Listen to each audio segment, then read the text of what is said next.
మన రక్షకుడైన యేసుక్రీస్తు ప్రభువు నామమును బట్టి మీ అందరికీ వందనాలండి. గడిచిన 11 దినములు మహిమ నుంచి అధిక మహిమలో జరిగించిన దేవునికి, మనతో తోడుగున్న ఎమ్మాన్యుయేల్ దేవునికి స్తోత్రం. ఈ 12వ దినమున మనం ప్రవేశపెట్టిన దేవునికి, పరిశుద్ధాత్మ దేవునికి మహిమ కలుగును గాక. ఆమేన్. ఓకే, మీ అందరూ ఎలా ఉన్నారండి? బాగున్నారా? మీ పక్క వారిని పలకరించిన ఎలా ఉన్నారు? మీ పక్క వారిని బ్లెస్ చేయండి. యేసు నామమున మీ సరిహద్దులు విస్తరింపబడును గాక. నజరుడైన యేసు నామమున దేవుడు మిమ్మల్ని దీవించును గాక. నజరుడైన యేసు నామమున దేవుడు మిమ్మల్ని దీవించి విస్తరింపచేసి ఆరోగ్యముతో నింపును గాక. ఆమేన్. హల్లెలూయా. మన బైబిల్స్ పట్టుకుందామా? ఈ వాక్యం నన్ను బ్రతికిస్తుంది, ఈ వాక్యం నన్ను రక్షిస్తుంది, ఈ వాక్యం నన్ను కృపా సత్య మార్గములో, వెలుగు మార్గంలో నన్ను నడిపిస్తుంది. నమ్మిన వారు చెప్తారా 3 సార్లు? ఆమేన్, ఆమేన్, ఆమేన్. హల్లెలూయా. మంచిదండి. ఈరోజు దానియేలు ఉపవాస ప్రార్థనలో 12వ దినం. హల్లెలూయా. 12 గంపలతో దేవుడు మిమ్మల్ని సమృద్ధిగా నింపును గాక. ఆమేన్. హల్లెలూయా. ఫలములతో నింపును గాక యేసు నామమున, వరములతో నింపును గాక యేసు నామమున. ఆమేన్. హల్లెలూయా. యేసుక్రీస్తు ప్రభువారు 12 మంది శిష్యులను ఏర్పరచున్నారు కదా, అవునా కదా? అవును. 12 అనగా శ్రేష్టమైన సంఖ్య. ఆ శ్రేష్టమైన సంఖ్యలో అనుదినము మనము దేవుని జ్ఞాపకం చేసుకుందాము గాక. ఆమేన్. హల్లెలూయా. ఈరోజు మన అంశము సత్యము కలిగి నడుచుకొనుట. హల్లెలూయా. మీ పక్క వారికి చెప్పండి, సత్యము కలిగి నడుచుకొనుట. ఎలా? సత్యం అంటే ఏంటండి? ఒక చిన్న మాట. సత్యం అంటే ఏంటి? నీతి, యథార్థత, ట్రూత్. నిజం చెప్తారు, నిజము మాట్లాడతారు. ఓకే, సత్యము కలిగి మనం నడుచుకోవాలంట. అనగా మన మాటల్లో సత్యం ఉండాలి, మన నడకలో సత్యం ఉండాలి. అటు విధంగా పరిశుద్ధాత్మ దేవుడు, యేసు నామమున దేవుడు మనల్ని ఉంచును గాక. ఆమేన్. ఓకే, మొదటి రాజులు, మన పరిశుద్ధ గ్రంథం ఓపెన్ చేసినట్లయితే మొదటి రాజులు 2వ అధ్యాయము 4వ వచనం.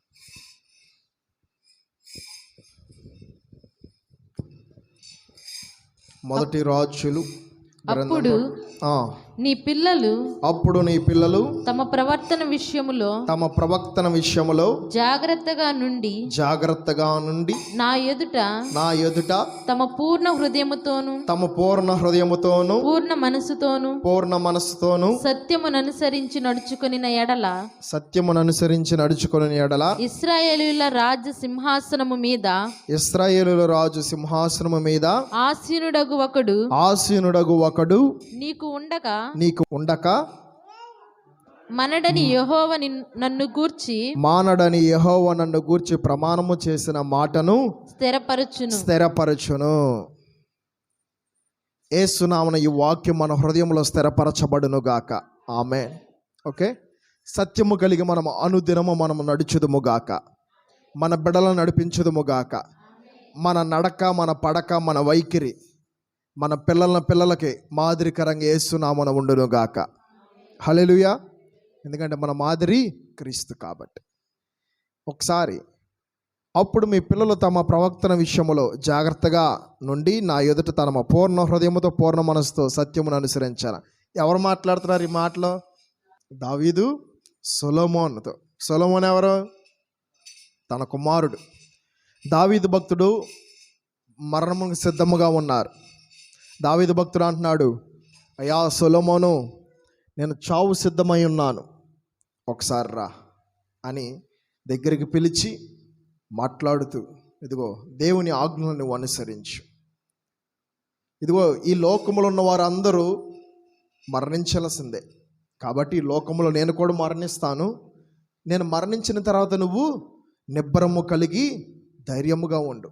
దయచేసి నువ్వు బాధపడొద్దు, నీ హృదయమును భద్రపరుచుకో, ధైర్యముగా ఉండు, ఆసక్తితో ఉండు, నా ఆజ్ఞలను నా కట్టడలను నేనైతే నా దేవుని ఆజ్ఞలను కట్టడలను నేను అనుసరించాను, కాబట్టి నీవు కూడా దేవుని ఆజ్ఞలను కట్టడలను నువ్వు అనుసరించాలి. ఒకసారి మొదటి వచనం చదువుతారా? 1 by 1 మీకు అర్థమవులాగా. దావీదునకు మరణకాలము సమీపింపగా అతడు తన కుమారుడైన సొలొమోనుకు ఇలాగు ఆజ్ఞ ఇచ్చాను. హల్లెలూయా. దావీదు తన కుమారుడు సొలొమోను పిలిపించి, మరణము సిద్ధమై ఉన్నాడు లేదా? ఉన్నాడు. ఎలా పిలిపించి ఆజ్ఞ ఇచ్చాడు? ఏమని ఆజ్ఞ ఇచ్చాడు? ఆజ్ఞలను కట్టడలను అనుసరించాలంట. ఉదాహరణకి ఒక తండ్రి ఒక తల్లి మనకు జన్మనిస్తారు. ఈ లోకంలో ఎంతో ఆస్తులు సమకూరుస్తారు. ల్యాండ్స్, అసెట్స్, ప్రాపర్టీస్ అన్నీ సమకూరుస్తారు. మనకి పొలాలు, వెండి, బంగారము, ధనము, భార్యను, మనకన్నింటిని సమకూరుస్తారు. వాళ్ళు వయసు తనంతరం అయిపోయిన తర్వాత మరణించాల్సిందా కాదా? నేనైనా మీరైనా ఈ లోకంలో ఏ మనిషి అయినా కానీ మరణించాల్సిందే. మరణం రుచి చూడాల్సిందే. అయితే దావీదు భక్తుడు చెప్తున్నాడు సొలొమోనుతో, అయ్యా, నేనైతే దేవుని యందు భయభక్తులు కలిగి ఉన్నాను, నీవు కూడా భయభక్తులు కలిగి ఉండాలి. దేవుని ఆజ్ఞలను కట్టడలను అనుసరించాలి. నేను మరణమును సిద్ధముగా ఉన్నాను కాబట్టి నేను ఒక మాట చెప్తా విను అని చెప్పాడంట, చివరి మాట. అలాగే మన తండ్రులు మన తల్లులు కూడా చెప్తారా చెప్పరా? పెద్ద వయసు అయిన తర్వాత ఎవరైనా చనిపోతారు. మన తండ్రి అయినా తల్లి అయినా పెద్దవారు అయినా ఎవరైనా, నానా ఇదిగో ఈ ఆస్తులు ఇక్కడ ఉన్నాయి, ఈ బంగారం ఇక్కడ ఉంది, బ్యాంకులో ఇదిగో ఈ బంగారం ఎలా ఉంది, లాకర్లో ఇదిగో ఇన్ని ఎకరాల పొలం ఉంది, ఇదిగో పలానా చోట నేను డబ్బులు ఇచ్చా, జాగ్రత్త, బిడ్డల జాగ్రత్త, మనవళ్ళు మనవరాలు జాగ్రత్త, నీ భార్యను జాగ్రత్త చూసుకో, దేవునిలో ఎదుగు అని చెప్తారు చెప్పరా? చెప్తారు. అదే లోక సంబంధమైన వాళ్ళు చెప్తారా? ఏం చెప్పరు. ఓకే, ఒక ఉదాహరణకు మాత్రం చెప్తున్నానండి, ఎవరినైనా విమర్శించటం కాదు. దావీదు భక్తుడు చూసినట్లయితే తన కుమారుడు సొలొమోను దగ్గరికి పిలిచి ఏమని ఆజ్ఞించాడు? 2వ వచనం చదవండి ఒకసారి. లోకులందరూ పోవాల్సిన మార్గము నేను పోవుచున్నాను, కాబట్టి నీవు ధైర్యము తెచ్చుకొని నిబ్రము కలిగి నీ దేవుడైన యెహోవా ఆజ్ఞాపించిన దాన్ని కాపాడి ఆయన మార్గములు అనుసరించిన ఎడల నీవు పని పూనుకొనును ఎక్కడ తిరిగినను అన్నిటిలో వివేకముగా నడుచుకొందువు. చాలు. ఏం చెప్తున్నాడని? నీ దేవుడైన యెహోవాను మొదటగా నువ్వు ప్రేమించు. హల్లెలూయా. ఆయన ఆజ్ఞలను నువ్వు అనుసరించు. నేను ఎప్పటికైనా చనిపోవలసిన వ్యక్తినే, కాబట్టి నా మరణం గురించి నువ్వు చింతించొద్దు, నిబ్రము కలిగి ధైర్యముగా ఉండు.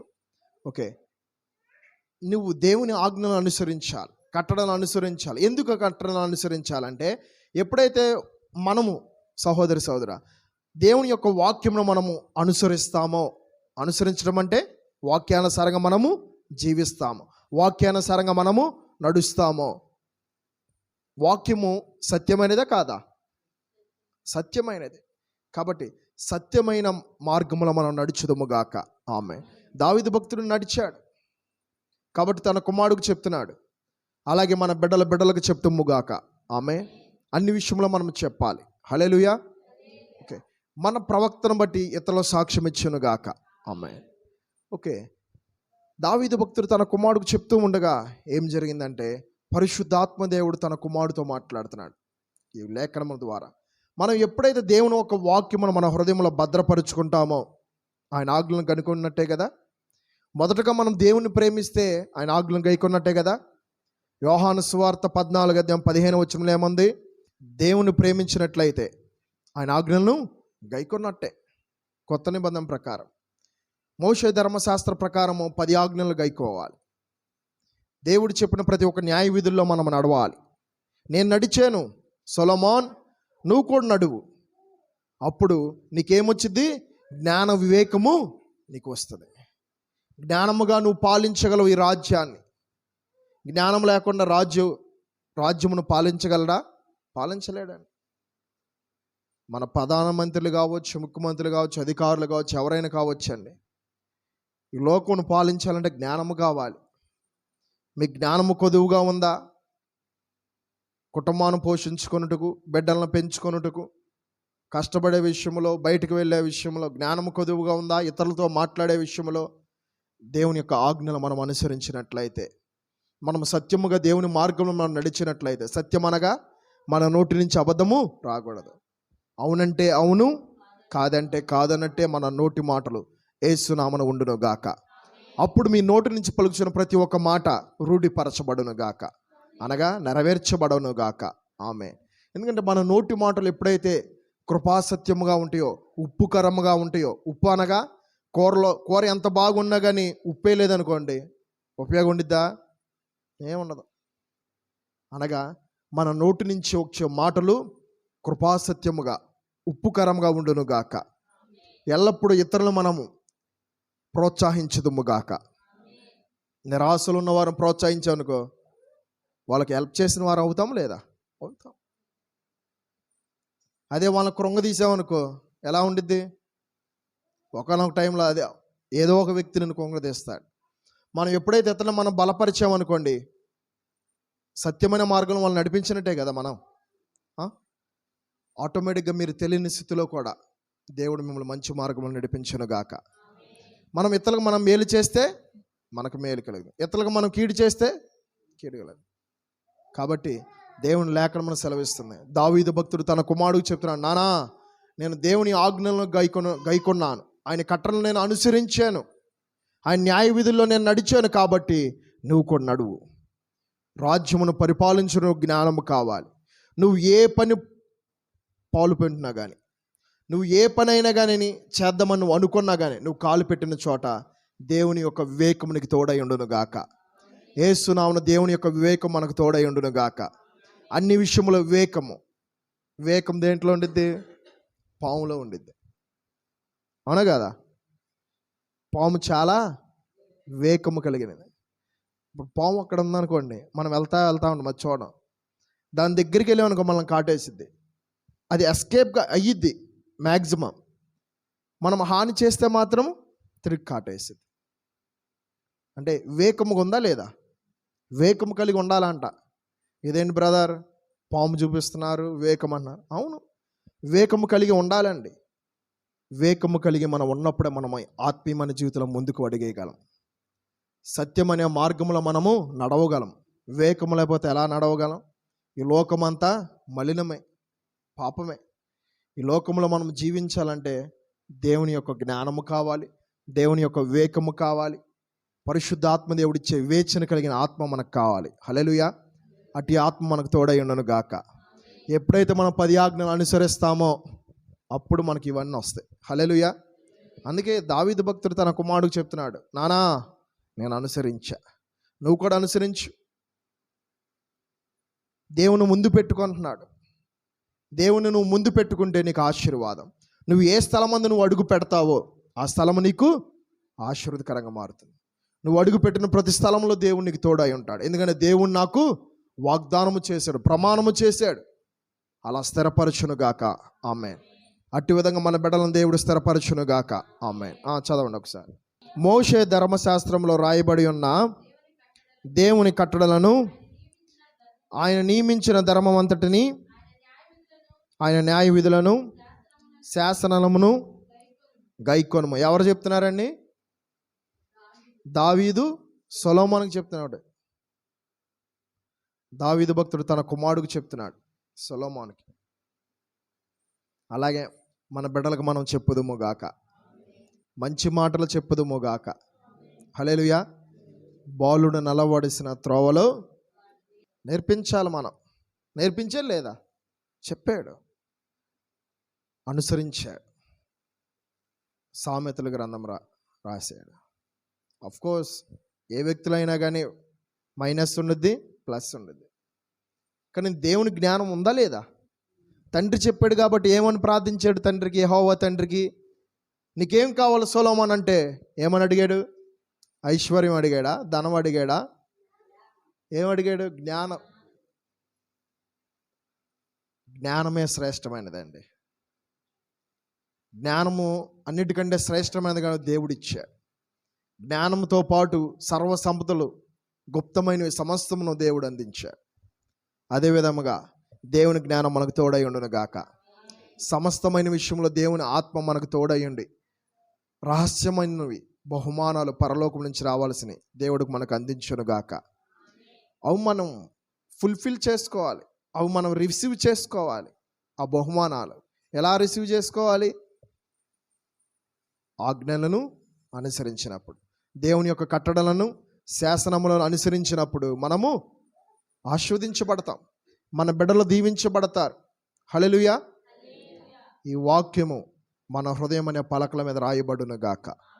ఈ వాక్యానుసారంగా మనం జీవించుదుము గాక. ఈ వాక్యమే మనల్ని బ్రతికించును గాక. సత్యం అనే మార్గంలో మనల్ని నడిపించును గాక. ఆమేన్. ఏమైనా మాట్లాడుకుందాం వాక్యంను పట్టుకొని. ఈ వాక్యం నన్ను బ్రతికిస్తుంది, ఈ వాక్యం నన్ను కృపా సత్య మార్గంలో నడిపిస్తుంది. కాబట్టి సత్యము కలిగింది ఈ వాక్యం. ఎవరైతే ఈ వాక్యమును మీ హృదయంలో పెట్టుకుంటారో, ఈ వాక్యమును మీరు హృదయంలో పెట్టుకుని మొదటగా దేవుని ప్రేమిస్తారో, దేవుని ముందు పెట్టుకుంటారో, దేవుడు నిత్యముగా మీ జీవితమును ఆశీర్వదించునుగాక. హల్లెలూయా. ఓకే, 4వ వచనం చదవండి. అప్పుడు నీ పిల్లలను తమ ప్రవక్తన విషయంలో జాగ్రత్తగా నుండి నా ఎదుట తమ పూర్ణ హృదయముతో పూర్ణ మనసుతో సత్యమును అనుసరించి నడుచుకునే ఎడల. చాలు, ఒకసారి తమ పిల్లలకు చెప్పాడా లేదా? చెప్పాడు. పూర్ణ హృదయముతో పూర్ణ మనసుతో మనము క్రీస్తును మనము అంగీకరించుదుముగాక. క్రీస్తును మనం ముందు పెట్టుకుందుముగాక. క్రీస్తు మార్గములో మనం నడుచుదుముగాక. హల్లెలూయా. సమస్తమైన జ్ఞానము దేవుడు మనకు అందించునుగాక. సమస్తమైన వివేకమును యేసు నామమున మనం నింపునుగాక. హల్లెలూయా. చదవండి ఒకసారి.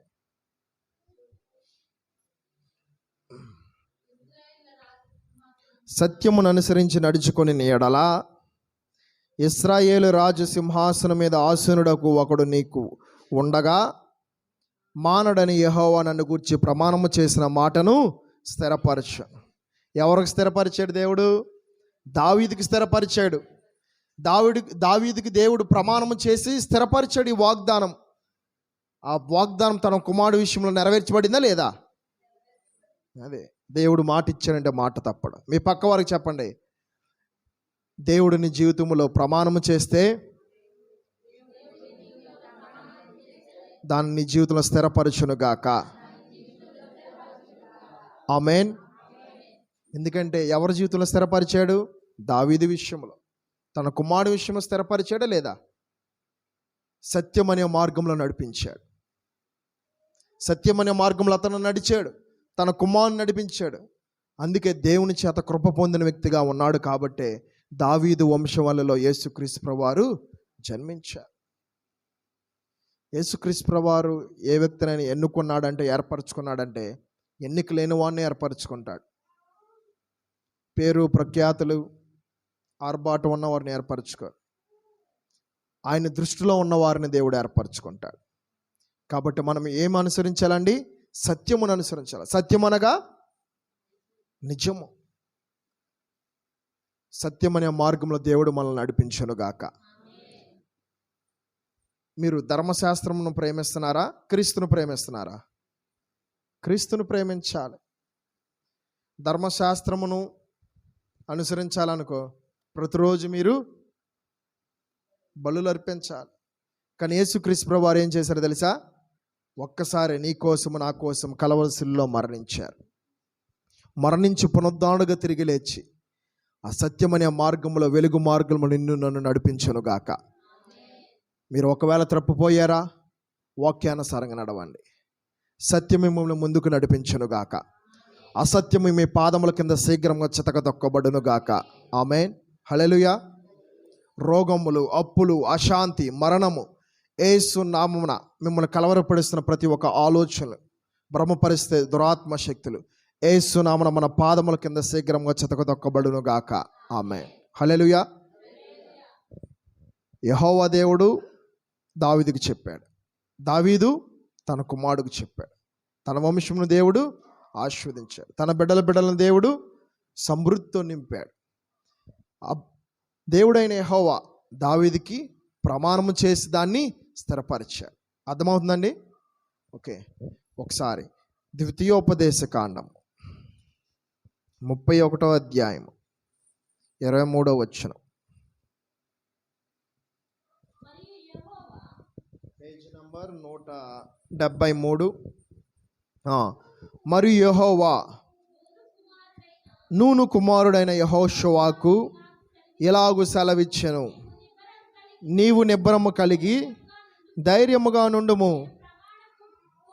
నేను ప్రమాణపూర్వముగా వారికిచ్చిన దేశమునకు ఇశ్రాయేలులను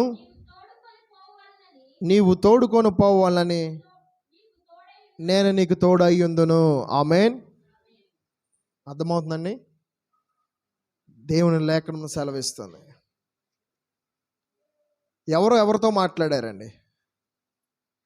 యెహోవా దేవుడు యెహోషువతో మాట్లాడాడు. ద్వితీయోపదేశ కాండము 31వ అధ్యాయము 23వ వచనం. నూను కుమారుడైన యెహోషువ. యెహోషువ ఎవరండి? నూను కుమారుడు. యెహోషువ ఎవరి కింద ఉన్నాడు? మోషే కింద. మోషే ఎవరి చేత అభిషేకించబడ్డాడు? యెహోవా దేవుని చేత అభిషేకించబడ్డాడు. యెహోషువ యెహోవా దేవుని చేత అభిషేకించబడ్డాడు. దేవుడు ఏమని చెప్తున్నా తెలుసా? నిబ్బరము కలిగి ధైర్యము గుండి యెహోషువ, నేను నీకు తోడై ఉన్నాను. ఇశ్రాయేలు ప్రజలను కానాను దేశంలో నడిపిస్తాను. నేను మాట ఇచ్చాను కాబట్టి ఆ వాగ్దానం మీ జీవితంలో నెరవేర్చబడును గాక. ఆమేన్ అని దేవుడు వాగ్దానం చేశాడు యెహోషువకి. వాగ్దానం చేసిన దేవుడు నమ్మదగిన దేవుడే అండి. ఎందుకు నిబ్బరము కలిగి ధైర్యం ఉండమని చెప్పాడు యెహోషువకి దేవుడైన యెహోవా ఎందుకు చెప్పాడు? ఎందుకంటే మోషే చనిపోతున్నాడు కాబట్టి. మోషే తర్వాత నడిపించాల్సింది ఎవరు? యెహోషువ కాలేబు ఇంక నడిపించాల్సింది. మోషే ప్లేస్ యెహోషువకు వచ్చింది. అతను ఎలా ఉన్నాడంటే నిబ్బరము కలిగి ధైర్యముగా ఉన్నాడు. శ్రమలు వచ్చినాయా, అప్పులు వచ్చినాయా, అశాంతి వచ్చినాయా, కోర్టులో సమస్యలు ఉన్నాయా, వ్యాధులు ఉన్నాయా, అనారోగ్యములు ఉన్నాయా, ఏదొచ్చినా కానీ నిబ్బరము కలిగి ధైర్యముగా మన ముందుముగాక. ఆమేన్. మన విశ్వాసం క్రీస్తు యందు కాబట్టి నిత్యముగా మీరు కోరుకున్నట్టు యేసునామమున అవునుగాక. ఆమేన్. హల్లెలూయా. ఎప్పుడైతే మన పూర్ణ హృదయముతో పూర్ణ మనసుతో మనం దేవుని ప్రేమిస్తామో, ఆయన ఆజ్ఞలను అనుసరిస్తామో, ఆయన ఆజ్ఞలు ఆయన కట్టలను మనము అనుసరించి వాటి ప్రకారం మనం నడుచుకుంటామో సత్యమనే మార్గంలో నిత్యముగా దేవుడు మనల్ని ఉన్నతమైన స్థితిలో ఉంచునుగాక. ఆమేన్. మోషే కూడా చెప్తున్నాడు, యెహోషువ నా తర్వాత నువ్వే, ఈ ఇశ్రాయేలు ప్రజలు నువ్వే నడిపించాలి. నువ్వు జాగ్రత్తగా దేవుని మాటను అనుసరించు, దేవుని ఆజ్ఞలను కట్టడలను నువ్వు అనుసరించు. నేను ఏ విధంగా అయితే దేవుని ముందు పెట్టుకొని వెళ్ళాను, ఇశ్రాయేలు ప్రజలు నడిపించాను ముందుకి, అలాగే నీవు కూడా దేవాతి దేవుడైన యెహోవా దేవుని ముందుకు పెట్టుకొని వెళ్ళు. సింహాసనసీనుడైన యెహోవా నీకు ఉన్నాడని నువ్వు జ్ఞాపకం చేసుకో, నువ్వు భయపడొద్దు అని మోషే కూడా యెహోషువకు బలపరిచాడు, ధైర్యం మాటలు చెప్పాడు.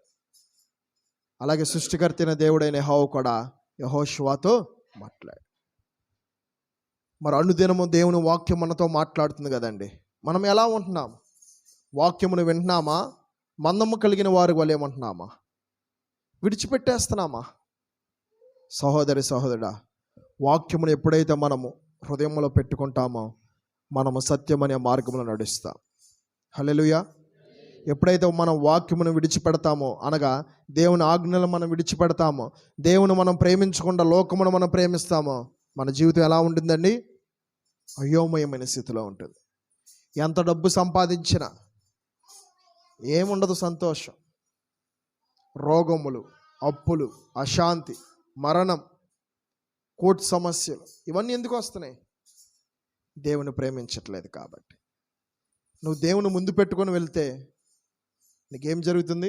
ఆశీర్వాదం. నువ్వు ఎలా నడుస్తావు? సత్యము కలిగి నడుస్తావు. సత్యం అనే పాదములు యేసు నామమున మనకు కలుగునుగాక. హల్లెలూయా. ఈ వాక్యమును మన హృదయములో బలపరచబడునుగాక. స్థిరపరచబడునుగాక, విస్తరింపబడునుగాక, దీవించబడునుగాక. ఈ వాక్యానుసారంగా మనం జీవించుదుముగాక. ఈ వాక్యం మన అన్ని విషయములో బ్రతికించునుగాక. దావీదు భక్తుడు తన కుమారుడుకు బయలుపరిచాడు. సింహాసనశీనుడగు దేవుడు నీకున్నాడు. నానా సొలొమోన్, నువ్వు భయపడొద్దు. నాకు దేవుడు ప్రమాణము చేశాడు, నన్ను స్థిరపరుస్తానని, నిన్ను స్థిరపరుస్తాను, నీ బిడ్డలను స్థిరపరుస్తాడని. అలాగే దావీదుకు చేసిన ప్రమాణము మీ పట్ల చేయడండి. ఆ వాగ్దానం మనదే. స్వతంత్రించుకోండి యేసు నామమున. ఆ వాగ్దానమును అనుదినం మనం ధ్యానించి, వాగ్దానం మనము ప్రార్థన పూర్వకంగా మనం పొందుకొందుముగాక. ఆమె మోషే చూసినట్లయితే తన తనాంతరము యెహోషువకి ఇచ్చాడు. యాజక ధర్మం, ధైర్యం మాటలు చెప్పాడు. నిబ్రమ కలిగి ధైర్యము గుండు యెహోషువ, దేవునికి అన్ని విషయంలో తోడై ఉంటాడు. కాబట్టి నువ్వు ఎవరిని వైపు చూడొద్దు. నేనైతే దేవుని ముందు పెట్టుకుని వెళ్ళాను, నువ్వు కూడా చూచావు కదా, అలాగే నా తనంతరం నువ్వు కూడా దేవుని ముందు పెట్టుకొని వెళ్ళావు. ప్రతి ఒక్క సహోదరుడా, మీ బిడ్డలకు ఎలా చెప్తున్నారా? దేవుని ముందు పెట్టుకొని వెళ్ళండి అమ్మా. ఉద్యోగం చేస్తాక బయటికి వెళ్తున్నారు కదా, వ్యాపారాలు చేస్తాక, చేతి పనులు చేస్తా బయటికి వెళ్తున్నారు. కాబట్టి మీరు మీ బిడ్డలకు చెప్తున్నారా? మీరు ఈ విధంగా ఉంటున్నారా? దేవుని ముందుకు పెట్టుకుంటున్నారా, లేదా దేవుని వెనక పెట్టుకుంటున్నారా, లేదా దేవుని విడిచిపెట్టేస్తున్నారా? దేవుని ఎప్పుడైతే మనం ముందు పెట్టుకుంటామో సత్యమనే మార్గంలో మనం నడుస్తాం. సంఘములకు ఆత్మ చెప్పుచున్న మాట చెవుగలవాడు వినుగాక. ఆమేన్. హల్లెలూయా. ప్రార్థన చేసుకుందామండి. దయచేసి అందరు లేచి నుంచోండి. చివరి ప్రార్థన చేసుకొని ఆశీర్వాదాలతో మనం వెళ్దాం. ప్రార్థన. ప్రేమగల తండ్రి, నీకు వందనాలు, స్తుతులు, స్తోత్రం రాజా. దేవా, సత్యమనే మార్గంలో మమ్మల్ని నడిపించమని ప్రార్థిస్తున్నాము తండ్రి. అవును ప్రభా, మేము అసత్యములుగా ప్రభా ఈ లోక సంబంధంగా మేము జీవిస్తున్నాం. మేము ప్రభా మా శరీరంలో మా ఆత్మలో ఉన్న కల్మషమును నీ కలవరి రక్తంతో తొలగించిన ప్రభా తండ్రి, నీ కనికరం మాకు తోడు ఉంచిన ప్రభా. అబ్రహాము దేవానికి స్తోత్రము తండ్రి, ఇస్సాకు దేవానికి స్తోత్రము రాజా, యాకోబు దేవానికి స్తోత్రము రాజా. తండ్రి, దావీదు వంశముల నుంచి ప్రభా మీరు మా కోసం కలవసిలో మరణించిన దేవుడు ప్రభా. అవును ప్రభా, దావీదు వంశమును మీరు ఏర్పరచుకున్నందుకు స్తోత్రం రాజా. తండ్రి, సొలొమోను చూస్తని ఎందు భయభక్తులు కలిగి ఉన్నప్పుడు ప్రభా జ్ఞానమునిచ్చావు కదా ప్రభా. దేవా, మేము సత్యమనే మార్గంలో నడవాలంటే ప్రభా మొదటగా నీ జ్ఞానం మాకు దయచేయను ప్రభా. నీ ఆజ్ఞలు మేము అనుసరించి, నీ కట్టలను మేము అనుసరించి ప్రభా సత్యమనే మార్గంలో ప్రభా మేము నడుటకు సహాయం ప్రభా. నీ బిడ్డలకు నీ కృప దయచేయండి అయ్యా. ఈ లోకములో ఉన్న మలినమును ప్రభా మమ్మల్ని వెంటాడుతుంది ప్రభా. ఆ లోక మలినము మా హృదయంలో నుంచి, మా మనసులో నుంచి ప్రభా, మా శరీరమును, మా ఆత్మల నుంచి ప్రభా నీ కలవరి రక్తంతో శుద్ధి చేయండి ప్రభా. దేవా, మా ప్రాణాత్మ శరీరము శుద్ధి చేయండి అయ్యా. ఈ సోపుతో మమ్మల్ని కడగండి అయ్యా. హిమము కంటే మమ్మల్ని మీరు తెల్లగా మార్చండి ప్రభా. దేవా, మాకు శుద్ధ హృదయమును దయచేయండి అయ్యా. దేవా, దావీదు భక్తుడు నీ హృదయానుసారుడుగా ఉన్నాడు కదా ప్రభా. దేవా, తనకు మీరు దేవా సింహాసనశీనుడిగా ఆసీనుడిగా తనకు మీరు ప్రమాణము చేసి దేవా స్థిరపరిచావు కదయ్యా. దేవా, మా జీవితంలో కూడా నీ వాగ్దానం స్థిరపరిచయ్యా. మా బిడ్డల జీవితంలో నీ వాగ్దానం స్థిరపరిచయ్యా. మా బంధువుల జీవితంలో నీ వాగ్దానం స్థిరపరిచయ్యా. అడగండి అమ్మా, అడగండి, నోరు తెరిచి అడగండి సహోదరుడా, సహోదరి. దేవా, మా గ్రామం విషయంలో నీ వాగ్దానం స్థిరపరిచయ్యా.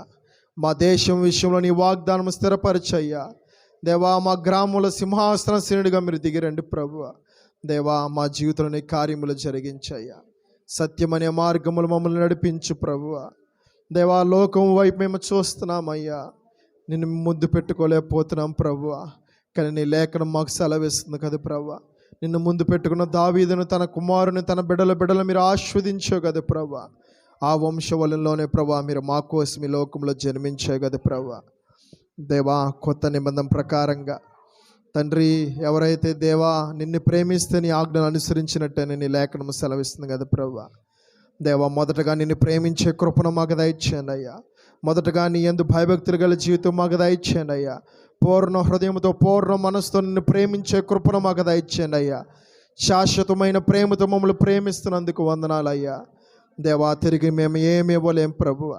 నిన్ను కూడా మేము ప్రేమతో ప్రేమించే హృదయమును ప్రభువ, అట్టి మనస్సును మాకు దయచేయండి అయ్యా. దేవా, మా మీద ఉన్న మలినమును మీరు తొలగించయ్యా. మా మీద ఉన్న బంధకములు తొలగించయ్యా. మా మీద పనిచేస్తున్న ప్రతి ఒక్క బంధకములు ప్రభువ, శాపపు కాడులు యేసు నామమున బంధింపబడును గాక. ప్రతి కాడి విరక్కొట్టబడును గాక. ప్రతి అనారోగ్యములు తొలగిపోవును గాక. దేవా, యెహోషువకు నీ కృపనిచ్చావు కదా ప్రభువ. నిబ్రము కలిగి ధైర్యముగా ఉండమని నీ లేఖనము సెలవించింది కదా ప్రభువ. అవును ప్రభువ, నువ్వు మాట్లాడేవి కాబట్టి దత్త ధైర్యముగా ఉన్నాడు ప్రభువ. దేవా, అనుదినము నీ వాక్యముతో మేము మాతో మాట్లాడుతున్నావు కదా ప్రభువ. కానీ అవిశ్వాసులుగా మేము మా ధైర్యము కోల్పోతున్నాం ప్రభువ. మమ్మల్ని క్షమించండి అయ్యా.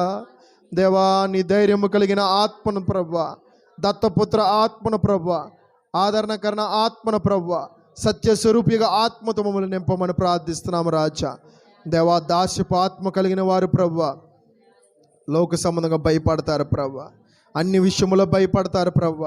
కానీ నీ యందు భయభక్తులు కలిగిన వారికి ప్రభువ తండ్రి ఏ మేలు కొదువు ఉండదని సెలవిచ్చే కదా ప్రభువ. నీ యందు భయభక్తులు కలిగి జీవితం మాకు దయచేయండి ప్రభువ. తండ్రి, నీ ఆత్మతో మమ్మల్ని నింపండి ప్రభువ. నీ ఆత్మ మాకు తోడుగుండి మేము ధైర్యముగా ఉంటామయ్యా.